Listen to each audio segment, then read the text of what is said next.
Сәлеметсіздер ме? Мен Абдрашева Алия Қажымқанқызы, гуманитарлық ғылымдардың магистрі, аға оқытушы. Менің пәнім қазақ әдебиетін оқыту әдістемесі. Сіздерге бірінші дәрістің тақырыбы бұл әдебиетті оқыту әдістемесі пәні деп аталады. Қарастырылатын мәселелер: бірінші, әдебиетті оқыту әдістемесі пәні ерекшелігі. Екінші, оқушылардың қазақ әдебиеті пәнінен алатын білім аясы. Үшінші, қазақ әдебиеті пәнін мектепте оқытудың мақсат міндеттері, әдеби мазмұнын анықтайтын теориялық методологиялық негіздері. Төртінші сұрақ бұл өзге ғылымдармен байланыстылығы. Дәрісте пайдаланылатын әдебиеттер Қанипа Бітібаеваның әдебиет пәнін оқытудың тиімді жолдары деп аталады. Келесі осы автордың әдебиетті оқыту әдістемесі және мемлекеттік білім стандарты, қазақ әдебиетін оқыту тұжырымдамасы және Көшімбаев Асқар әдістемешінің қазақ әдебиетін оқыту әдістемесі оқулықтары пайдаланған. Әдебиет пәні бұл сөз өнері, адам тану, қоғам тану, өмір тану пәні. Сонымен қатар, әдебиет пәні жан-жақты ойлантудың, терең ойлаудың пәні.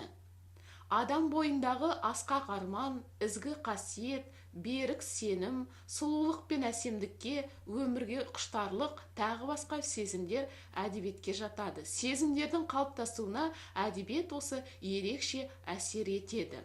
Мектепте әдебиетті оқытудың мақсаты оқушыларды сөз өнерінің қыр-сырымен таныстыру, халық даналығы, халық өсиеттерінен нәр алғызу, кітапқа деген ынтасын ояту, имандылыққа, инабаттылыққа, парасаттылыққа, сұлулыққа тәрбиелеу. Мектептегі әдебиет пәнінің міндетіне келетін болсақ, көркем шығарма арқылы оқушылардың санасына көркем сөз құдіретін эстетикалық танымдық тәрбиені сіңіру болып табылады. Мектепте әдеби білім беру дегеніміз не? Ол оқытудың білім берудің жүйелі, жалғаспалы, бірізділік принциптерін басшылыққа ала отырып жүргізілу керек. Ол мынадай кезеңдерден тұрады. Яғни мектепте әдеби білім беру бұл 3 кезеңнен тұрады. Соның бірінші кезеңі бұл 1-4 сыныптар. Бірінші кезеңнің негізгі мақсатына келетін болсақ, ол оқуға, жаза білуге, мазмұндауға үйретумен көркем туындыға оқушы ынтасын қалыптастырудың алғашқы баспалдағы болуымен айқындалады. Ал мектептегі 3-ші кезең бұл 5-8 сыныптар аралығы.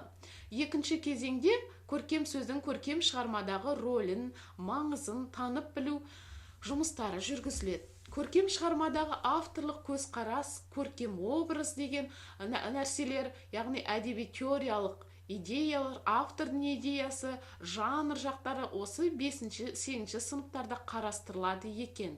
Яғни бұл 2-ші кезең. Сонымен мектепте әдеби білім берудің соңғы 3-ші кезеңі бұл 9-11 сыныптар аралығында өтеді. 3-ші кезеңде әдебиетті оқыту ауыз әдебиетінен басталып, әдебиет тарихымен жалғасады. Оқушылардың өз беттермен көркем туындыны оқытуға, талдауға баулу, әдебиет тарихы, сыны, теориясы, яғни әдебиеттану ғылымы туралы сөз етіледі. Өмір шындығы, көркем шындық, ақын жазушының стилі, тағы да басқа мағлұматтар тереңдетіліп беріледі, яғни 3-ші кезеңде бұл 9-11 сыныптар аралығында. Орта мектепте оқытылатын пәндер жүйесінде әдебиеттің алатын орны ерекше болып келеді. Себебі әдебиет өмірге деген көзқарасты, эстетикалық талғамды қалыптастыруға үлкен үлес қосады. Ең бастысы, әдебиеттің басқа пәннен айырмашылығына тоқталатын болсақ, әдебиеттің басқа пәндерден айырмашылығы онда дәлелденген ешқандай заң жүйесінің, формулаларының, элементтердің, бұлжымас, айнымас ережелердің жоқтығы. Әдебиеттің құралы бұл сөз, яғни тіл. Әдебиеттану көркем әдебиетті оның түп төркінінің мән-мағынасы мен даму үрдісін зерттейтін ғылым болып табылады. Яғни әдебиеттану көркем әдебиетті, оның пайда болуы мен әлеуметтік байланыстарын, көркем шығармашылықтың табиғаттың, негізі қызметтің, әдеби әдіс тәсілдің даму заңдылықтарын зерттейтін ғылым болып табылады екен. Әдебиеттану бұл әдебиет тарихы, әдебиет теориясы, әдебиет сыны деген 3 түрге бөлінеді. Мектепте оқытылатын пәндердің барлығы да оқушыларға ғылым саласынан білім негізін меңгертеді. Солардың ішінде әдебиет пәнінің оқушыларға өмір таныту, адам таныту тұрғысынан орны ерекше. Қазақ әдебиетінің пән ретінде мектепте оқытыла бастауы, оқулықтар, бағдарлама жасаудағы тәжірибелердің жинақталуы мектепте әдебиетті оқыту әдістемесінің қалыптасуына негіз болды. Методика бұл сөзі грек тілінен аударғанда таным тәсілі, зерттеу жолы деген ұғымды білдіреді. Яғни, әдіс дегеніміз нақты міндетті шешу, мақсатқа жетудің тәсілі болса, әдістеме әдістер жиынтығы немесе кешені деп аталады.